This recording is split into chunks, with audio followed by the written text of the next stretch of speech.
Bienvenue sur notre chaîne Lali. Grosse tension politique au Sénégal ces derniers jours. On décortique ça ensemble.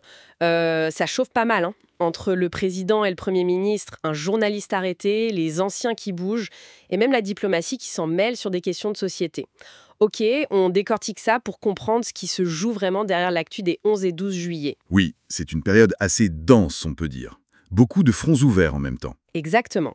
Commençons par le sommet de l'État. Ce discours d'Ousmane Sonko, le Premier ministre, le 10 juillet. C'était... Puissant. Ah oui, lors de l'installation du Conseil national du PASTEF, il n'a pas mâché ses mots. Il a parlé d'un profond problème d'autorité au Sénégal. Difficile de ne pas y voir une critique envers le président Faye, non ?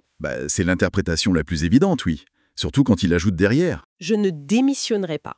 Qu'on me laisse gouverner. Il se pose en chef de la majorité, chef du gouvernement. C'est une affirmation très forte. Très forte et assez inédite dans la forme, cette manière de presque mettre en demeure publiquement le président. Et il a même menacé de retourner à l'Assemblée si on ne le jugeait plus utile. Ça va loin quand même. Absolument. Ce qui est fascinant ici, c'est cette remise en question, ou du moins cette tension affichée, au cœur même de l'exécutif.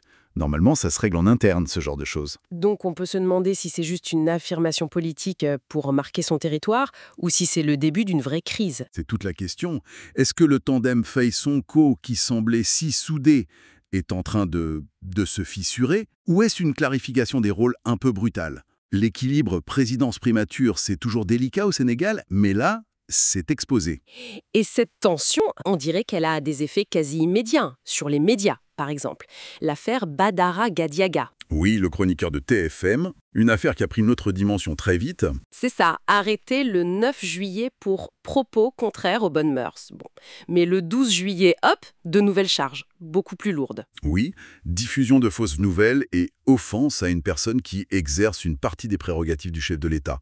Là, on change de registre. Carrément. Et le dossier est transféré au doyen des juges. C'est pas anodin, ça. Non, ça signifie une instruction plus poussée, sur des faits considérés comme plus graves. Et le timing interpelle. Oui, parce que ça arrive juste après le discours de Sonko, où il avait justement ciblé TFM, appelé au boycott, parlé des chroniqueurs, procureurs.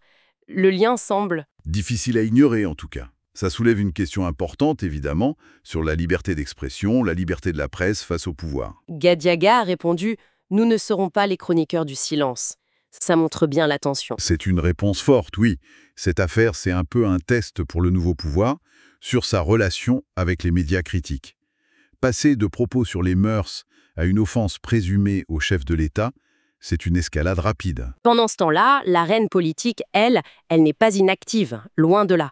L'opposition, notamment, elle bouge. Ah oui. Barthélémy Dias, l'ancien maire de Dakar, il lance son mouvement Sénégal Binoubok. En se distançant un peu de Khalifa Sall, c'est ça? Pour rassembler les déçus. C'est l'idée affichée, oui. Créer un nouvel espace politique. Et de l'autre côté, il y a l'ancien président. Macky Sall, Depuis le Maroc, oui, il a créé une société là-bas, Semo Holding, mais apparemment il reste très connecté à la politique sénégalaise. Il piloterait la restructuration de son parti, l'APR. intéressant. Donc, on a l'ancien pouvoir qui essaie de se réorganiser après la défaite. Et de nouvelles figures comme Dias qui tentent d'émerger ou de se repositionner. C'est une dynamique classique, en fait. L'ancien parti majoritaire qui cherche un second souffle et des acteurs qui essayent de capter le mécontentement ou de proposer autre chose. Et tout ça alors que le parti au pouvoir, le PASTEF, doit gérer ses propres tensions internes, comme on vient de le voir. D'ailleurs, il y a une info qui circulait, assez parlante, je trouve. Sur les 386 partis politiques enregistrés, il n'y en aurait que 14 qui seraient légalement en règle. Ah oui, ça en dit long sur l'émiettement et peut-être la difficulté de structurer ce paysage politique foisonnant. Et puis, dernier point qu'on voulait aborder, le positionnement international du Sénégal sur des questions de société. Oui, la question LGBTQI+. Voilà.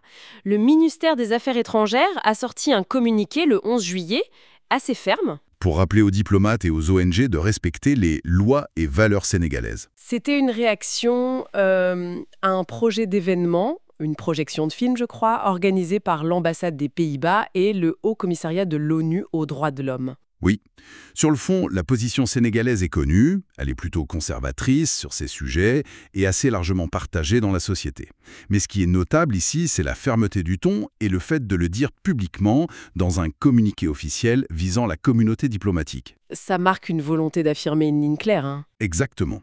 Une affirmation de souveraineté sur le plan des valeurs. Le nouveau gouvernement montre qu'il entend tenir cette ligne, sans ambiguïté, y compris dans ses relations internationales. Pas de débat public sur ces thèmes jugés sensibles. Bon, alors, si on résume, hein, on a des tensions au sommet de l'État, des pressions sur les médias, un jeu politique en pleine recomposition. C'est une période vraiment intense pour le Sénégal. Tout à fait. Une période charnière peut-être. La façon dont ces différentes tensions politiques, médiatiques, institutionnelles vont s'articuler et se résoudre ou pas, ça va être déterminant. Comment l'équilibre des pouvoirs va évoluer? C'est la grande question. Oui. Est-ce que le couple exécutif va trouver un nouveau modus vivendi? Est-ce que la relation avec la presse va s'apaiser ou se tendre davantage? Est-ce que l'opposition va réussir à se reconstruire et à proposer une alternative crédible? C'est tout ça qui va dessiner la trajectoire du pays pour les mois à venir. Voilà pour ce tour d'horizon. Dites-moi en commentaire ce que vous en pensez. Quelles sont vos questions sur cette situation? Et bien sûr, abonnez-vous et likez si ça vous a plu. Ça nous aide beaucoup. Merci d'avoir écouté. Abonnez-vous.